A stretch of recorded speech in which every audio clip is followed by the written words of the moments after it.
তারেক রহমানের সরকার জনগণের বিরুদ্ধে গিয়ে সেই সিন্ডিকেটকে প্রায়োরিটি দিচ্ছে। আপনারা যদি সিন্ডিকেটের সরকার হইতে চান তাহলে আর গদিতে বেশি দিন থাকতে পারবেন না। সরকার স্পষ্টত জনগণের সাথে মিথ্যাচার করছে, জনগণের সাথে প্রতারণা করে তারা পুরো আমেরিকা বিজনেস পলিসি তারা তৈরি করছে। কিছুদিন আগে সরকারের বিভিন্ন পর্যায় থেকে তদন্ত করে বলা হচ্ছে পর্যাপ্ত পরিমাণের জ্বালানি রয়েছে, কিন্তু আমরা দেখতে পাই আবারও সেই সিন্ডিকেটের মাধ্যমে তেলের সংকট দেখিয়ে জনগণের নাবিশ্বাস তোলা হচ্ছে। আপনারা তাহলে দেখবেন এটা একটা পরিকল্পিত সিন্ডিকেট, এবং এই সিন্ডিকেটের মাধ্যমে তারেক রহমানের সরকার জনগণের বিরুদ্ধে গিয়ে সেই সিন্ডিকেটকে প্রায়োরিটি দিচ্ছে। তার ফলে আমরা দেখতে পাই হরমুজ প্রণালী খুলে দেওয়ার পরেও আমরা দেখি যে তেলের সংকট তৈরি করে আবারও সেই তেলের দাম বাড়িয়ে দেওয়া হয়েছে। আজকে আপনারা দেখবেন 12 কেজি এলপিজি গ্যাসের দাম 212 টাকা বাড়িয়ে দিয়েছে।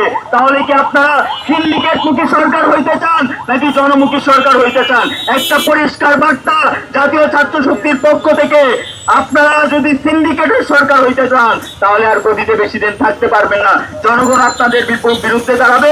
নন ইনভার্টার এসির দামে ঘরে আনুন বিদ্যুৎ সাশ্রয়ী ইনভার্টার এসি।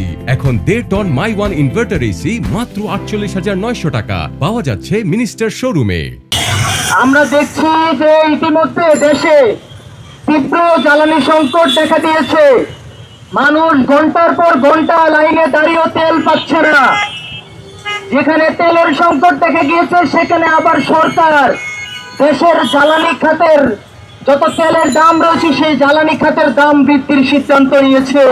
এটা যেন মরার উপরে খাড়ার গা।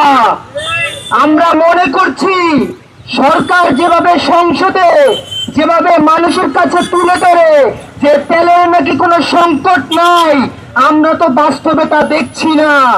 বাস্তবে আমরা মনে করছি সরকার স্পষ্টত জনগণের সাথে মিথ্যাচার করছে, প্রতারণা করছে, ভণ্ডামি করছে। অনেক কিছু বলা যায়, যেমন ত্রয়োদশ জাতীয় সংসদ নির্বাচনের আগে ইন্টারিম সরকার ছিল। অভ্যুত্থানের আগে আমরা দেখেছি বাংলাদেশকে কিভাবে গার্বেজ করে রাখা হয়েছিল। আমরা 250 টাকা কেজিতে পেঁয়াজ কিনেছি, আমরা সয়াবিন তেলের সিন্ডিকেট দেখেছি। আমরা বিভিন্ন সময়ে বাংলাদেশের মানুষের যে নিত্য দৈনন্দিন যে জিনিসপত্র ছিল এগুলোর সিন্ডিকেট আমরা দেখেছি। এখন নতুন করে আবার যদি দেখি আমরা সরকার তারেক রহমান নির্বাচন করছে, সে প্রধানমন্ত্রী হওয়ার পরে বাংলাদেশে নতুন করে এখন তেলের দাম বাড়ানো হয়েছে, জ্বালানি তেলের দাম বাড়ানো হয়েছে, বলছে যে কৃত্রিম সংকট আছে একটা। বাংলাদেশে আমরা যেটা এখন পর্যন্ত দেখতেছি অভ্যুত্থানের পরে নির্বাচনের পরে বাংলাদেশকে কত সুন্দরভাবে কত পরিকল্পিতভাবে নতুন করে গার্বেজ বানানো যায়, নতুন করে ধ্বংস করা যায়, আমরা সেটাই দেখতেছি। আসলে এখন বলতে গেলে বলা যায়, ধরেন পুরো বিশ্বের দিকে যদি আমরা তাকাই, বিভিন্ন দেশে তরুণীরা তারা এক একজন চাঁদে চলে যাচ্ছে, তারা মঙ্গলে চলে যাচ্ছে, তারা বিভিন্ন নতুন নতুন আবিষ্কার করছে। আমার দেশের শিক্ষামন্ত্রী চলে যাচ্ছে শিক্ষা প্রতিষ্ঠানে জানলায় উঁকি দিতে। সে দেখতেছে কোথায় গিয়ে নকল করে, কি নকল করে, উদ্দীপকের রহিমের সাথে পাঠ্য বইয়ের করিমের কি সামঞ্জস্য পাও। এই নকল শিক্ষার্থীরা করতেছে কিনা সেই নকল দেখতে সেই গেছে শিক্ষা প্রতিষ্ঠানে জানালায়। বিএনপি এই পেট্রোল পাম্পগুলোর মালিক আপনারা যে দেখবেন যে কোনো এই তাদের রাজনৈতিক দলগুলোর সাথে জড়িত।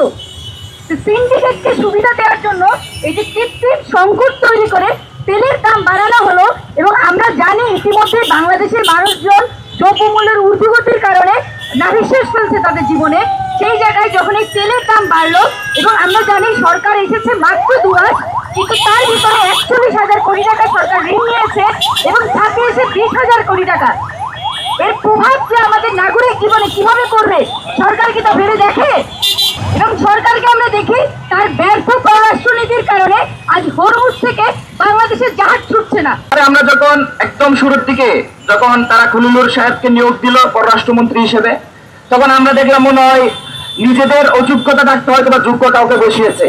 কিন্তু যখনই বিশ্বে একটা অন্যতম ক্রাইসিস আসলো, আমরা দেখলাম সবচেয়ে অযোগ্যতার কাতারে কিন্তু তাদের নাম লিখিয়ে হরমুজটাই আমাদের তেলটা পার করতে পারলো না। আর একই দিকে আমরা যদি এখন দেখি যে বিএনপি তার সৃষ্টি লগ্ন থেকে ট্রু ফিলিস্তিন, ট্রু মধ্যপ্রাচ্য রাজনীতি করে এসেছে, সেই ইশতেহারের উপর ভর করে তারা জনগণের ভোটাধিকার নিয়েছে, জনগণের ম্যান্ডেট নিয়েছে। সেই জনগণের সাথে প্রতারণা করে তারা পুরো আমেরিকা বিজনেস পলিসি তারা তৈরি করছে। তারা এই এত বড় একটা ক্রাইসিসের পরও আমাদের ইরানের বিপ্লবী খামেনি মারা যাওয়ার পর, শহীদ হওয়ার পর তারা ন্যূনতম একটা শোক বার্তা দিতে ব্যর্থ হয়েছে।